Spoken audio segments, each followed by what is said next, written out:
Chancellor, how are you? Good morning. Yes. Thank you. Thank you.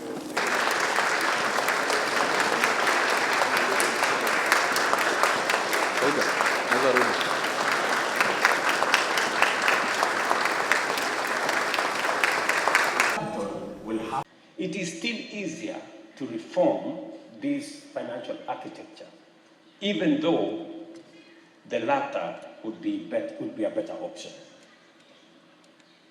At the heart of the Bretton Woods institution is a fundamental issue. These are shareholder institutions. At the time they were formed, the shareholders were also the primary stakeholders and beneficiaries. Both the World Bank and IMF have evolved into development finance institutions, but the ownership and power remains with the wealthy countries that they no longer serve. The interests of the shareholders and stakeholders and beneficiaries are at great variance almost all the time.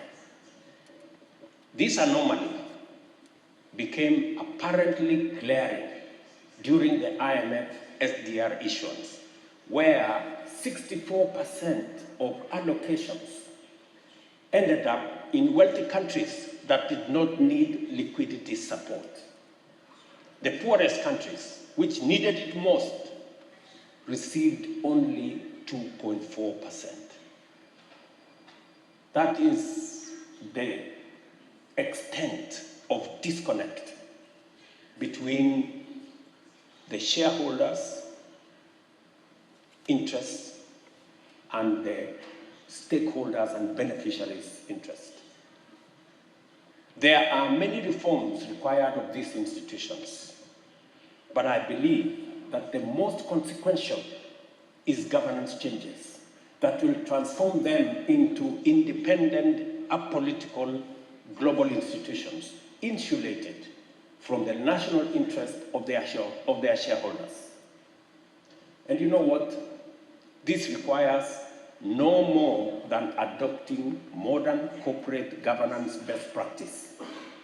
The shareholders should elect directors, and the directors should appoint and supervise competent professional management.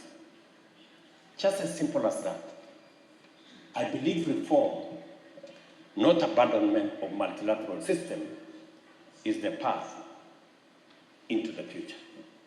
The climate crisis is perhaps the most urgent and existential challenge of our time.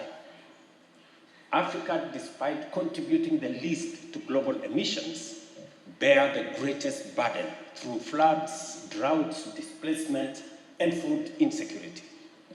We have scientific consensus that these extreme weather events are human-induced. But even if it were otherwise, decarbonization of the economy is progress in its own right. Conservation of nature and clean air are desirable ends in and of themselves. But 30 COP conferences later, national interests continue to stand in the way of global collective action, notwithstanding the fact that the atmosphere has no national boundaries.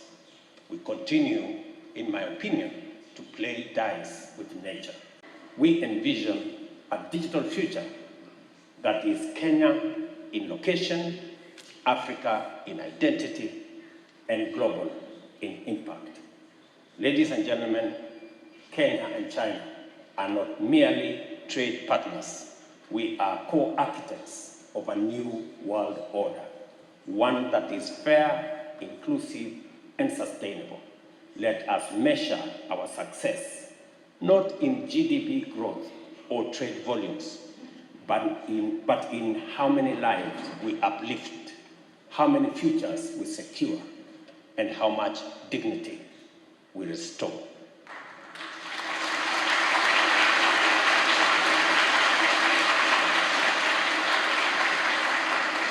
This visit, as the first African state visit to China this year, mirrors my 2024 visit to the United States, the first African state visit there in 15 years. Perhaps, symbolically, Kenya can serve as a bridge between East and West, North and South, in an era of deepening geopolitical tensions. Let this be our shared legacy that China and Africa, through trust, vision, and partnership, helped build the foundation for a 21st century multilateralism that serves all humanity. It was taken for granted that the industrialized West would maintain a competitive advantage in high technology industries, while the global South would remain in low-tech, labor-intensive, and primary goods industries. Today, disruptive, cutting-edge innovation can pop up anywhere in the world. The DeepSeek AI disruption and Kenya's revolutionary mobile money transfer technology are glaring signs of our times.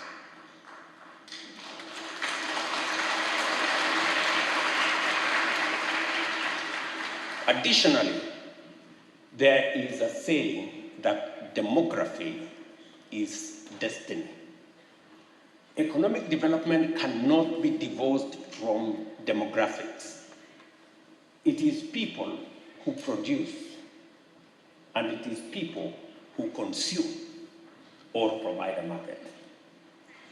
Kenya has remained a non-aligned nation committed to peaceful resolution of conflict and sovereignty and mutual respect.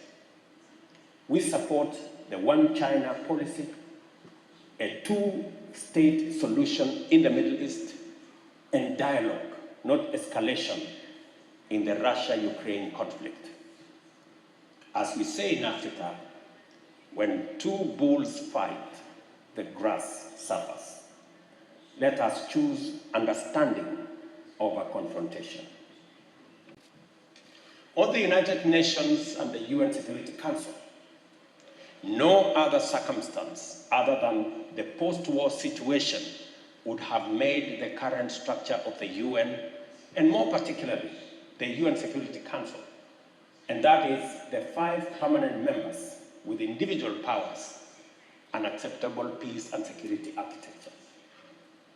The Security Council, once a beacon of peace and diplomacy, now has 1 permanent member invading one country, while another member takes sides in conflict, in direct contradiction to the Council's own resolutions. Yet today, the permanent members live in denial and resist reform, even as the Security Council becomes less and less legitimate and its relevance is being put to question. On the other hand, the global multilateral financial architecture is simply outdated. The Bretton Woods institutions recently celebrated their 80th anniversary. 80 years ago, we all know 2/3 of the world's nations did not exist as states when this architecture came into being. The IMF was established to buttress the gold standard, fixed exchange rate system, a system that collapsed 50 years ago. The World Bank, on the other hand, was established to rebuild Europe, an assignment now very well overtaken by events. This financial architecture that we have today presents 4 intertwined challenges. Number 1, the challenge of liquidity or financial safety net for the multiple and persistent climate and economic shocks that we face today. Secondly, inadequate finance for development and climate action. And number 3, cost of capital, what we are calling the great financial divide. And lastly, the problem of recurring debt crisis in developing countries, which is a consequence of the first three. Education is a pillar of our diplomatic partnership. As Kenya, and as we deepen our focus on science, technology, and innovation, we welcome further partnerships with Chinese institutions, particularly in STEM fields, that is artificial intelligence, biotechnology, and the creative economy. Kenya's Silicon Savannah is established at Concert Technopolis, and our upcoming National Artificial Intelligence Strategy offers a unique platform for cutting-edge collaboration between Kenya and China.